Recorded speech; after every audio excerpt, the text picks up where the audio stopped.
Des commerçants tourangeaux pris la main dans le sac, une soixantaine au total qui n'ont pas respecté les règles sur l'éclairage nocturne. Résultat d'un contrôle mené par la ville, ils auraient pourtant dû éteindre la lumière à l'extérieur entre 1h et 6h du matin. Ces magasins doivent maintenant se mettre en conformité sous peine d'amende. Léa Turquier. La nuit tombe et tout s'éclaire, normalement jusqu'à 1h du matin. Plus tard, sauf activité nocturne, les enseignes et vitrines retombent dans la pénombre.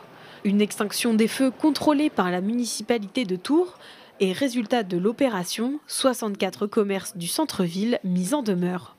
Dans le contexte de crise actuelle, il nous paraissait très utile de donner ce signal de sobriété qui en fait ne dérange personne et même devrait arranger les commerçants dans le sens où ça fait quand même une petite facture en moins à payer. Il s'agit juste de faire respecter la loi, ce qui, encore une fois, arrange tout le monde.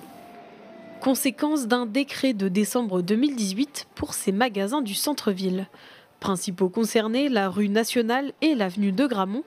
Et si la limitation de l'éclairage n'est toujours pas respectée lors du prochain contrôle, les commerces s'exposent à une amende de 1 500 € maximum.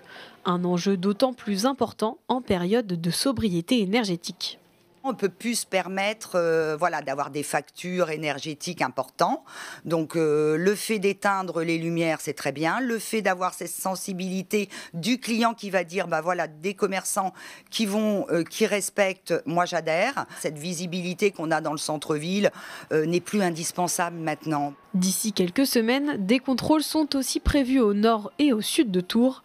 Et pour le centre-ville, d'autres opérations sont au planning concernant les portes d'entrée qui restent ouvertes toute la journée et tout l'hiver.